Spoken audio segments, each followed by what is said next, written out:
it's always based on age, and it always has been. Fighting for their jobs. Older Coloradans feeling pushed aside as they struggle to find work in this pandemic. I'm trying to reinvent myself the best I can. Plus, more Coloradans are getting their first dose of the vaccine. This vaccine is going to make, it's like, a Christmas miracle. And we're so happy. And for generations, it's represented Chicano and civil rights movements here in Denver. Now a city park has a new name to reflect just that. Toda la gente mexicana, latina le dice la raza. Get set for some big changes as this cold front roars across Colorado tonight. And we begin tonight at 6 with breaking news from President Trump. First, the president pardoned 15 people tonight, including 2 men who pleaded guilty in the Robert Mueller investigation. But shortly after that, in a Twitter video, the president announced he is now asking Congress to amend the $900 billion stimulus bill.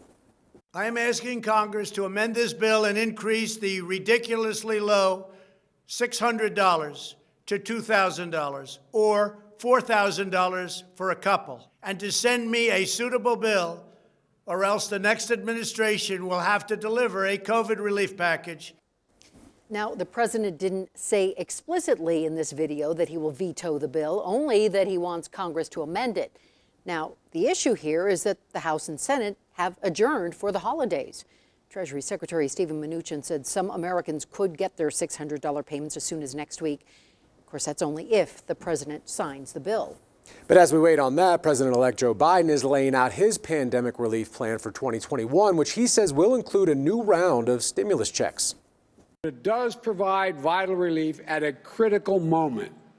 However, as I've said all along, this bill is just the first step, a down payment in addressing the crises, more than one that we're in.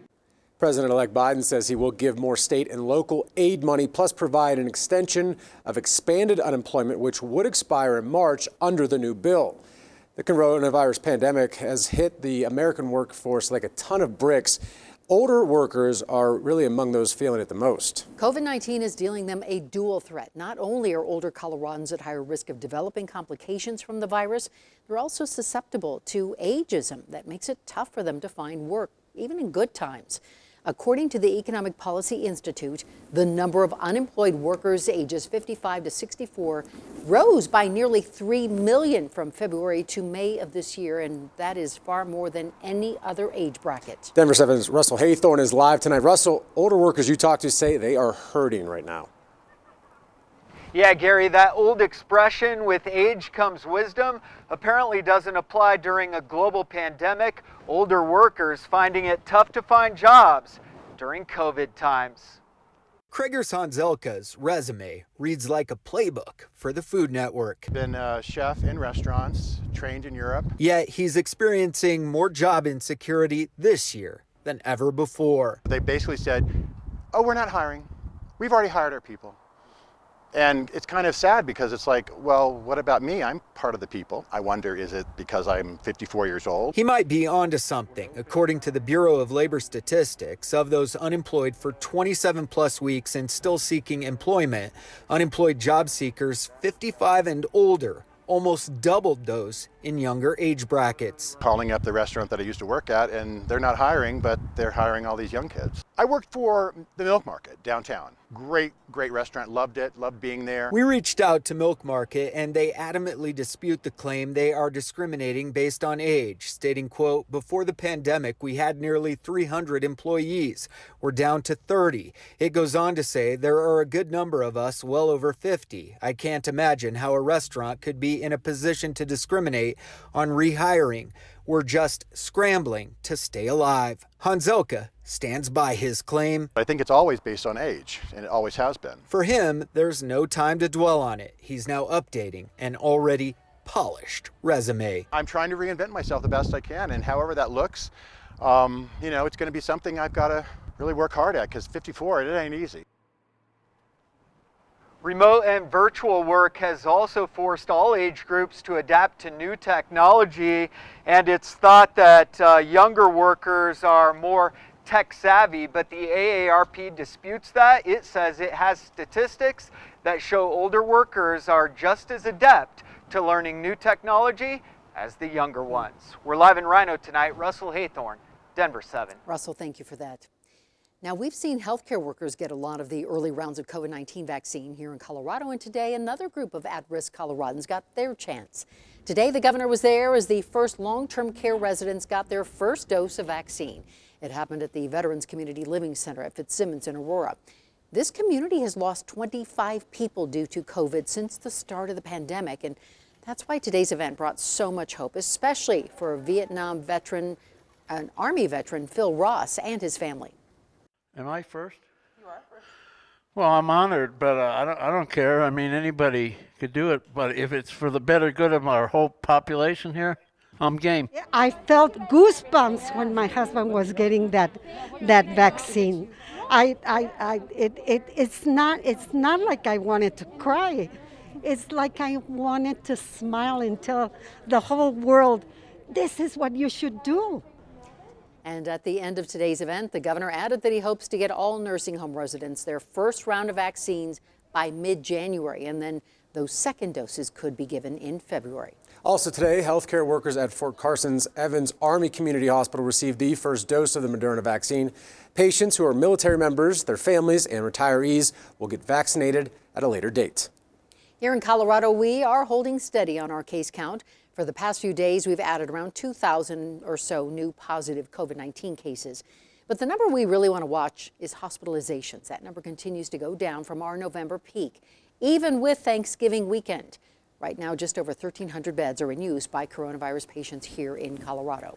And despite traveling being discouraged, I-70 is again packed, as you can see, with holiday travelers. Road work is continuing on those westbound lanes near Idaho Springs, and work isn't expected to wrap up until about 11 o'clock tonight. But it's not just road work that's creating travel delays. It's also heavy winds and some snow. DIA tells us wind played a part in about 25-minute delays of some flights this morning.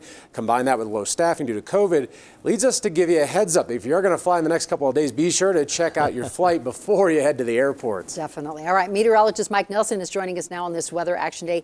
Mike, the metro, just gorgeous today.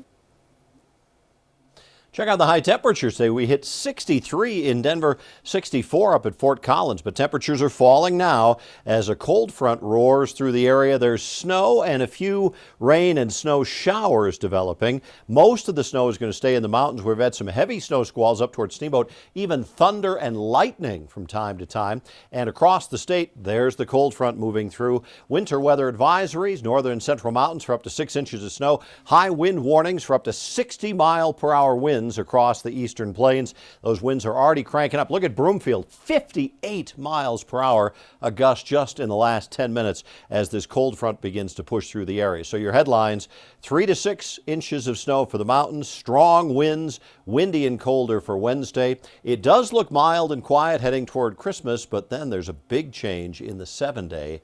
I'll have the details in just a few minutes. All right, big changes coming. It was a unanimous vote among Denver City Council members. The park in Denver's Highlands neighborhood would now be officially known as La Raza Park. But the space has already been called that for generations by the community. Denver7's Ivan Rodriguez has more on the name change that has been a long time coming. This small North Denver park is filled with history. People started calling it La Raza Park back in the 70s. And became a focal point of Denver's Chicano movement. Yo todo el tiempo lo he conocido por La Raza. Guadalupe Mancha, who has lived across the street from the park for 26 years, says she's only known the park's name to be La Raza, not Columbus Park. Pues estoy contenta porque cambiaron de nombre.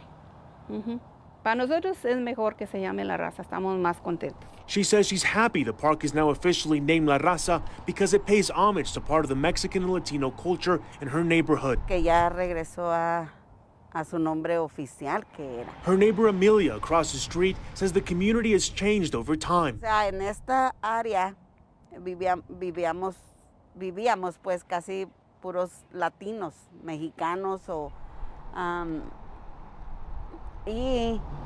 y ahora pues ya se ha venido mucho americano a vivir aquí. She says what was mostly a Latino neighborhood for decades is now decorated by shiny new homes and different faces. That's why for her it's even more important to have a name she identifies with, permanently stamped onto this North Denver park. It's something Councilwoman Amanda Sandoval had been advocating for months and collected signatures in the community for before City Council voted unanimously to change the name. We changed the name of a park from Columbus to La Raza, the people for the People's Park. For now, 2 empty poles show the space where the Columbus Park sign used to be. Denver Parks and Rec says the new La Raza Park sign will be installed before spring of next year.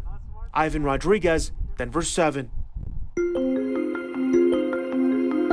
Holding precious memories hostage. It was probably 7, 8, 9 months down the road. It dawned on me, I hadn't heard from them. I really want the film. Multiple people ripped off by the same film lab in Aurora. So Contact 7 is paying the lab a visit. So Rocky Mountain Film Lab has a pattern of complaint. Yep. And areas that have been closed for months are now reopening at our state's largest national park.